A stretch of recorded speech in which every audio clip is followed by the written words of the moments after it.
Saya mohon Bapak Jokowi maupun Presiden kita yang akan datang ini ya, Pak Prabowo maupun Gibran, agar jadi perhatian khusus lah. Tolong perhatikan masyarakat Lampung Tengah. Ini udah luar biasa, Pak.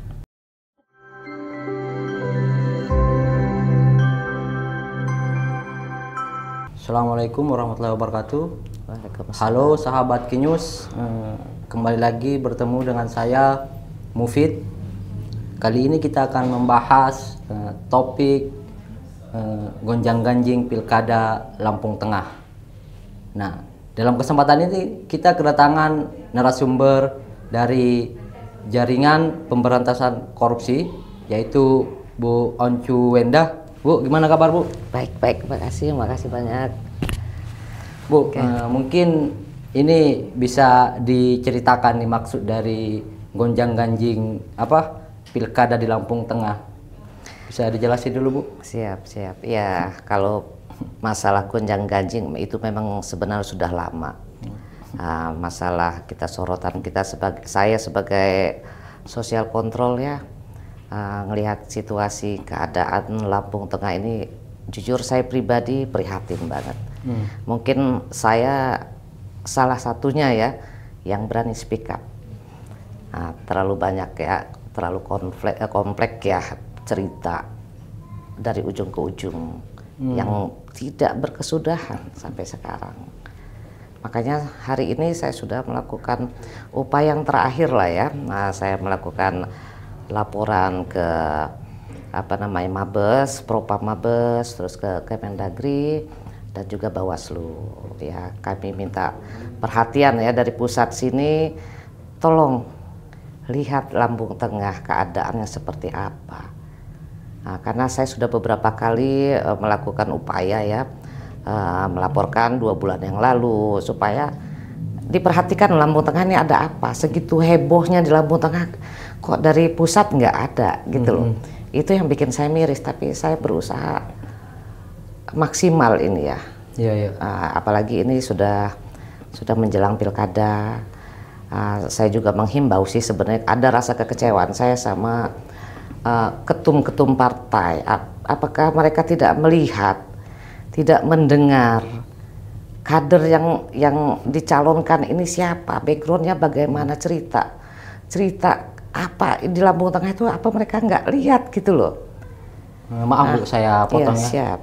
Emang di Lampung Tengah ini, emang peristiwa apa yang terjadi di Lampung Tengah ini? Ini kan sebagian masyarakat kan mungkin ada yang belum tahu. Coba diceritakan Bu. Ya. Untuk Lampung Tengah mungkin ini bukan cerita ini lagi ya, ini sudah berkembang terlalu. Ya, masalahnya misalnya ada kebijakan yang kurang apa gitu atau apa. Ya, ini yang pastinya ini isu, ini bukan isu sebenarnya, ini fakta. Peran istri muda Bupati Lampung Tengah ini udah luar biasa.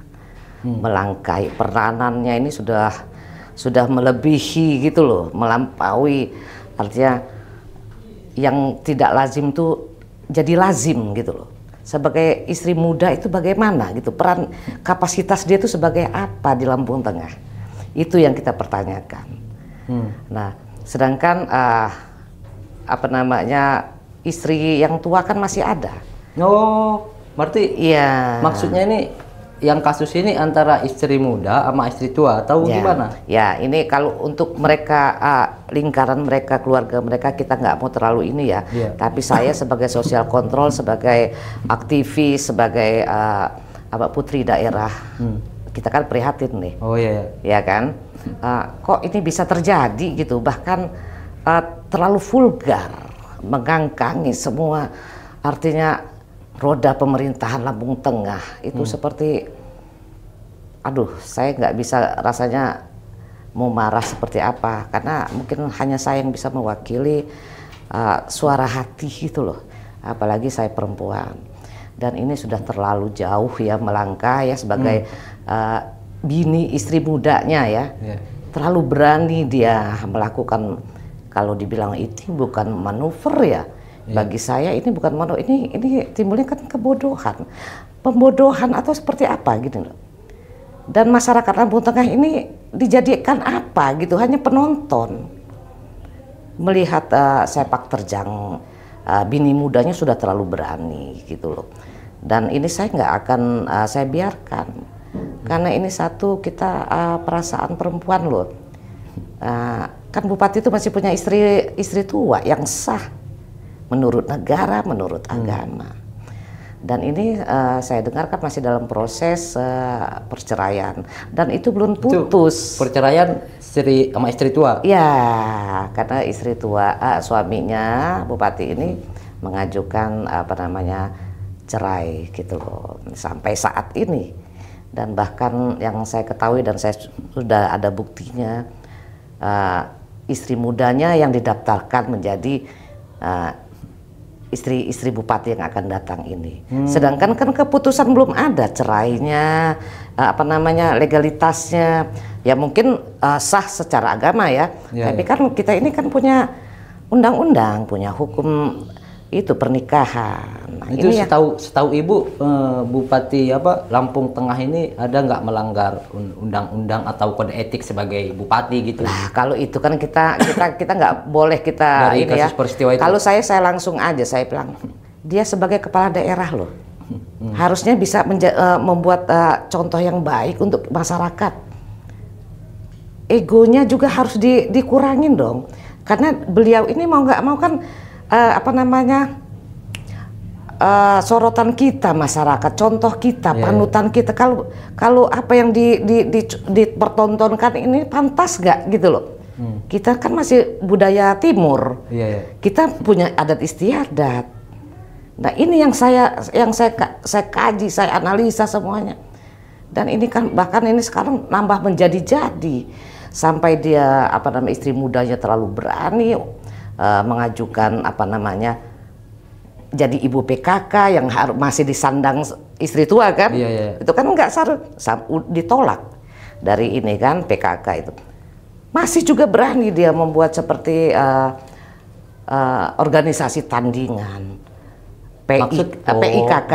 Dia nggak bisa jadi ibu PKK-nya, jadi buat ini dengan sombongnya. Dan itu udah jelas tuh dengan fasilitas yang kita duga fasilitas dari negara. Oh, berarti menyalahgunakan fasilitas negara lah ya? Mengangkangi peraturan, baik itu peraturan pemerintahan maupun norma-norma sosial, norma adat semua. Ini saya bilang, ini mau dijadikan apa Lampung Tengah ini? Lampung Tengah ini kan republik, bukan kerajaan. Nah ini yang membuat saya marah sedih Nah tadi kan maaf saya potong Ibu. Tadi kan Ibu ngomong udah mengambil upaya salah satu upayanya ya melaporkan peristiwa ini ke Mabes Polri atau ke Polda Lampung Tengah ya.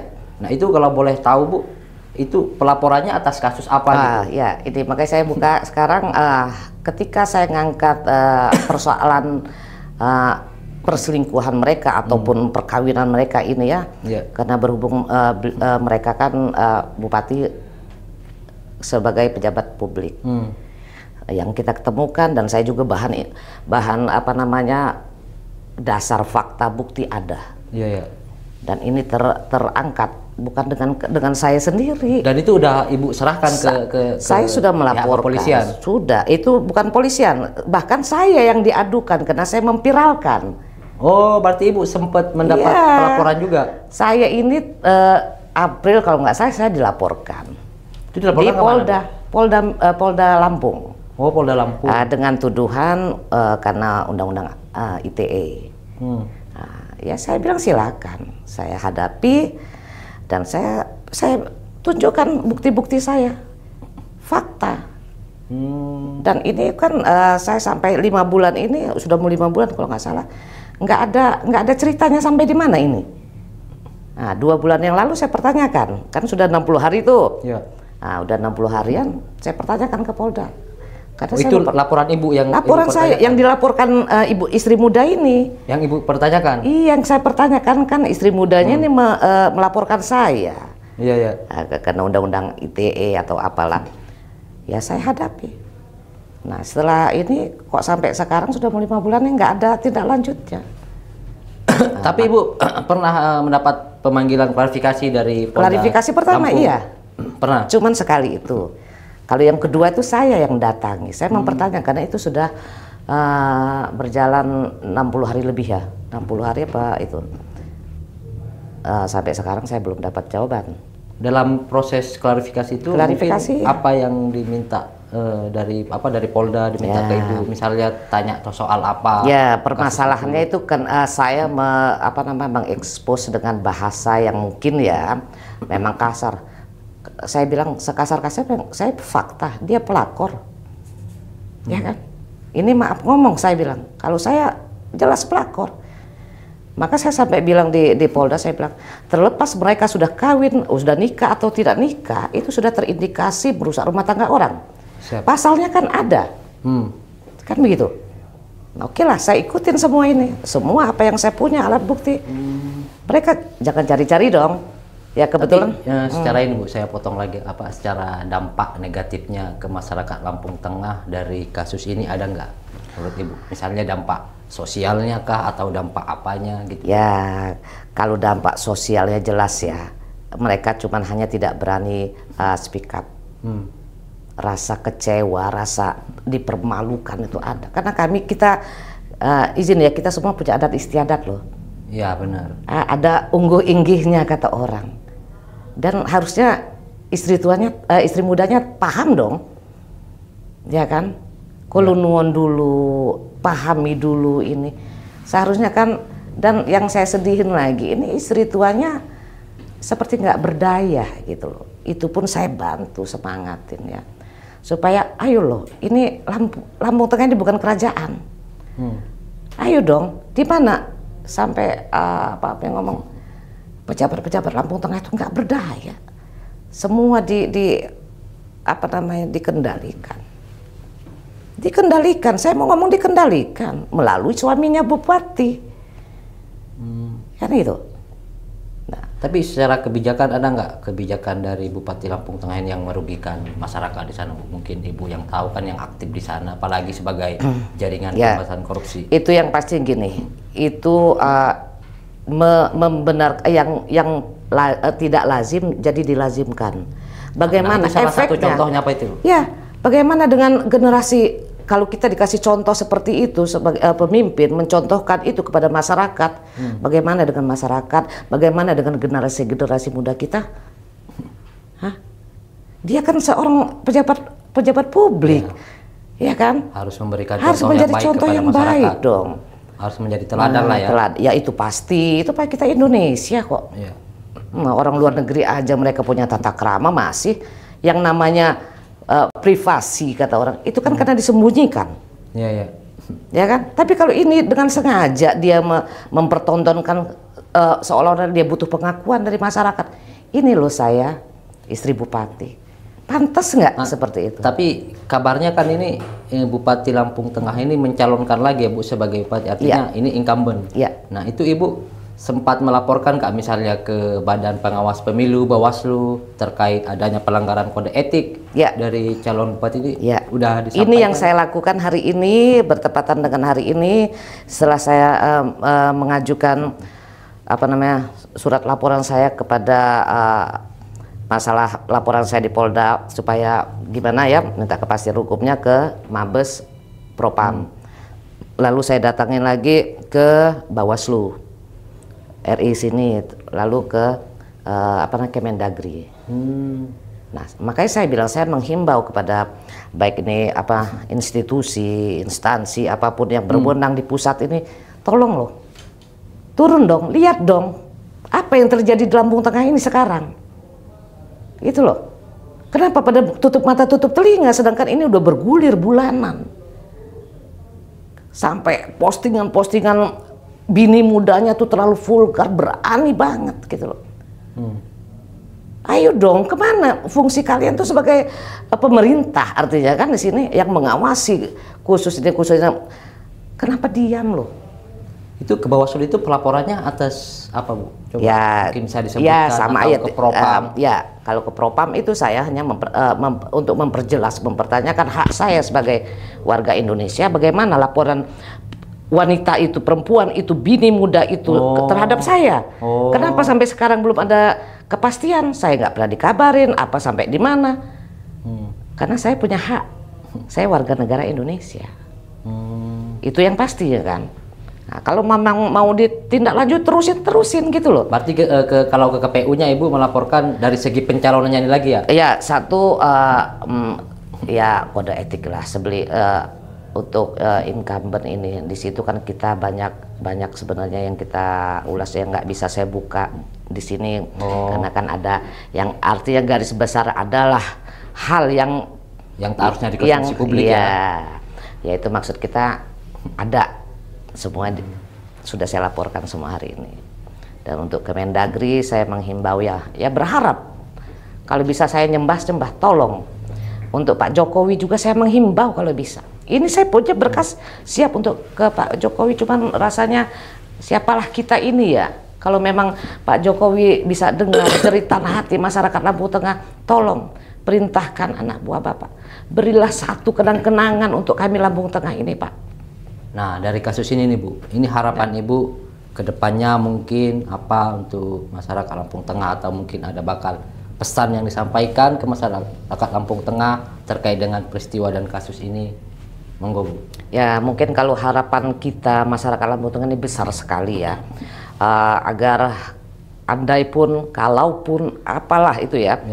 Supaya kita punya sosok pemimpin yang seperti tidak sempurna, tidak mungkin kita menuntut yang sempurna, tapi setidaknya bisa mencontohkan yang baik, yang benar berpihak kepada masyarakat, mencintai rakyat, ya kan? Karena semua itu, bahkan saya pernah dengar video Bupati Lampung Tengah bahwa dengan bahasa yang saya lucu gitu loh. Seolah-olah dia bilang Lampung Tengah ini nggak ada dananya, nggak ada duitnya. Loh, maksudnya apa? Gitu loh. Terlalu banyak ya, kalau kayaknya nggak cukup hanya sejam 2 jam kalau mau cerita panjang ya. Nah, makanya ini garis besarnya saya datang ke sini, saya mohon bantuan ya, doa support sistemnya dengan Ko Alpin dan adik-adik semuanya di sini. Tolong bantu saya untuk menyuarakan ini supaya sampai ke kalau bisa saya mohon Bapak Jokowi maupun presiden kita yang akan datang ini ya, Pak Prabowo maupun Gibran, agar jadi perhatian khusus lah. Tolong perhatikan masyarakat Lampung Tengah. Ini udah luar biasa Pak. Itu yang saya inginkan. Inilah harapan masyarakat Lampung Tengah melalui saya. Karena mungkin berarti Ibu udah melakukan berbagai upaya Masya Allah, untuk menyuarakan kasus ini agar Sudah. pemerintahan pusat untuk melirik kondisi yang terjadi di Lampung Tengah. Nah, mungkin podcast kita, pembahasan kita sama Bu Oncu Wenda ini, Uncu Wenda, ya harapan kedepannya pemerintah dapat memperhatikan kondisi Lampung Tengah, bagaimana kondisinya sekarang. Ya, ini udah mendesak. Mungkin terakhir barangkali mungkin terakhir kepada pihak-pihak yang melihat video ini, kalau ada yang merasa keberatan dengan wawancara kita dengan Bu Oncu Wenda ini, silahkan menghubungi kita langsung, kantor kita di Lebak Bulus. Terima kasih.